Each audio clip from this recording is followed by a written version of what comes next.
Hi everyone, आप देख रहे हैं टिप्स एंड ट्रिक्स गुरु। आज हम अपने इस वीडियो में बात करेंगे किसी भी म्यूचुअल फंड्स में टैक्स जो एम्प्लिड होगा, क्या उसमें टैक्स रेट लगेगा, क्या उसमें टैक्स इम्प्लीकेशंस रहेंगी, तो वो डिपेंड करेगा कि आपका म्यूचुअल फंड्स जो होते हैं किस टाइप का है। मतलब आपका म्यूचुअल फंड्स डेब्ट ओरिएंटेड है, इक्विटी ओरिएंटेड है या हाइब्रिड्स हैं।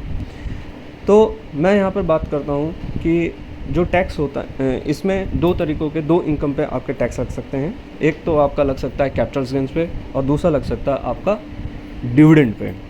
कैपिटल गेन पे जो टैक्स लगेगा वो डिपेंड करेगा आपके होल्डिंग पीरियड्स पे डिपेंड करेगा। जो होल्डिंग पीरियड्स है वो होल्डिंग पीरियड्स जो होते हैं वो आपके डेब्ट ओरिएंटेड और इक्विटी ओरिएंटेड पे अलग अलग हैं। जो कैपिटल गेन होते हैं वो दो तरीक़ों से कैपिटल गेन टैक्स लगते होते हैं। एक short terms capital gain tax और एक long terms capital gain tax लगते हैं। और शॉर्ट टर्म्स और लॉन्ग टर्म्स कैपिटल गेन्स जो डिपेंड करता है वो आपके होल्डिंग पीरियड्स पे डिपेंड करता है कि होल्डिंग पीरियड्स पे आपका होल्डिंग पीरियड जो है आपने उस म्यूचुअल फंड्स को कितने पीरियड्स के लिए होल्ड कर रखा है, तो उस पर डिपेंड करता है। दूसरा चीज़ जो होता है डिविडेंड पे भी टैक्स लगता है। फाइनेंस एक्ट 2020 में आप जो भी कंपनी डिविडेंड डिस्ट्रीब्यूट करती है तो वो डिविडेंड पे टैक्स जो होते हैं आपको सारे शेयर होल्डर पे अब वो टैक्स लगता है। पहले 2020 से पहले एक डिविडेंड डिस्ट्रीब्यूशन टैक्स होता था, DDT जिसे हम बोलते थे, डिविडेंड डिस्ट्रीब्यूशन टैक्स। वो कंपनी पेमेंट करती थी और उसके बाद वो टैक्स काटने के बाद शेयर होल्डर के पास वो पैसा जाता था। इसीलिए कंपनी ने डबल टैक्सेशन ना हो जाए, तो इसीलिए कंपनी ने शेयर होल्डर के हैंड पे जो होता है वो टैक्स एग्जेम्प्ट कर रखा था। लेकिन 2020 के बाद जो है डिविडेंड डिस्ट्रीब्यूशन टैक्स जो है भारत सरकार ने ख़त्म कर दिया। अब जो होते हैं ये टैक्स जो है शेयर होल्डर के हाथ पे टैक्स लगता है। तो यहाँ पर जो होते हैं बेसिकली हमने ये दो चीज़ जानी कि किसी भी म्यूचुअल फंड्स में दो तरीक़ों के टैक्स लग सकते हैं, एक कैपिटल गेन्स और दूसरा डिविडेंड। कैपिटल गेन्स आपके डिपेंड करता है आपके होल्डिंग पीरियड पे। बात करता हूँ इक्विटी ओरिएंटेड पे। जैसा हमने पहले डिस्कस कर रखा था कि म्यूचुअल फंड्स तीन तरीक़ों के होते हैं, डेब्ट oriented, equity oriented and hybrid. Equity oriented पे जब आप कैपिटल गेन लगाएंगे तो जाहिर सी बात है उसकी होल्डिंग पीरियड्स बहुत इंपॉर्टेंट रखती है। होल्डिंग पीरियड बेसिकली जो होते हैं, अगर इक्विटी ओरिएंटेड के लिए बात की जाए तो यहाँ पर इक्विटी ओरिएंटेड है तो इसमें 12 मंथ है। अगर आपने 12 मंथ से ज़्यादा किसी भी म्यूचुअल फंड्स के यूनिट्स को होल्ड कर रखा है, उस केसेस में अगर 12 मंथ से ज़्यादा होल्ड कर रखा है और फिर उसको आप बेचते हैं तो आप पे लॉन्ग टर्म्स कैपिटल गेन जो होते हैं एप्लीकेबल होगा।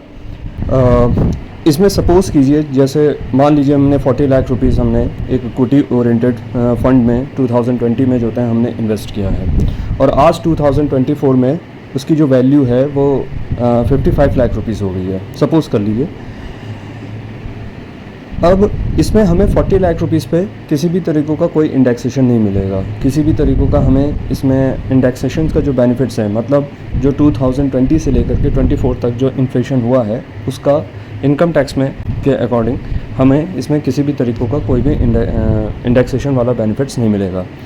तो अब हम यहाँ पर कैलकुलेट करेंगे किस तरह से हम लॉन्ग टर्म्स कैपिटल कैलकुलेट करेंगे। हम 55 लाख रुपीज़ में से डायरेक्ट हम 40 लाख रुपीज़ माइनस कर देंगे तो हमारा 15 लाख रुपीज़ का एक लॉन्ग टर्म्स कैपिटल गेन आ जाएगा।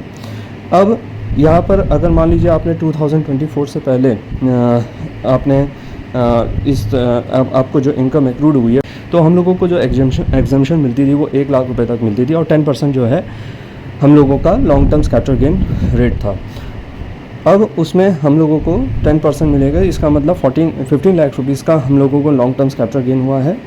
तो इसमें से 1 लाख रुपए की हम लोगों को एग्जम्पशन मिल जाएगी, मींस हम लोगों को 14 लाख रुपीज़ का लॉन्ग टर्म्स कैपिटल गेन हुआ है और 10% जो है उसमें हमें टैक्स देना पड़ेगा, मतलब हम लोगों को 1,40,000 रुपीज़ तक हमें टैक्स देना पड़ेगा। लेकिन यूनियन बजट 2024 के बाद अब जो हम लोगों को टैक्स देना पड़ेगा, एग्जाम्पल में जैसे हम लोगों ने बताया कि हम लोगों ने 55 लाख रुपीज़ में सेल्स वैल्यू है 40 लाख रुपीज़ है, तो 15 लाख रुपीज़ हमारा लॉन्ग टर्म्स कैपिटल गेन है। उसमें से हम लोगों को 1,25,000 मतलब जो 1 लाख रुपए की एग्जम्पशन जो प्री बजट 2024 से पहले जो 1 लाख तक की एग्जम्पशन थी वो 1,25,000 रुपये हो गई है, तो वो माइनस हो जाएगा। 13,75,000 रुपये हम लोगों का लॉन्ग टर्म्स कैपिटल गेन होगा। उस पर जो है हम लोगों को 12.5% मतलब जो 10% था वो अब 12.5% हो गया है बजट 2024 के बाद।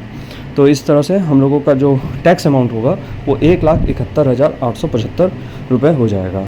सरकार ने छूट तो बढ़ा दी, सरकार ने जो है 25,000 मतलब 25,000 रुपये तक के एग्जम्पशन बढ़ा दिए, लेकिन उसी के हिसाब से उन्होंने रेट को उस हिसाब से नहीं बढ़ाया। मतलब आपको टैक्स ज़्यादा ही देना पड़ेगा।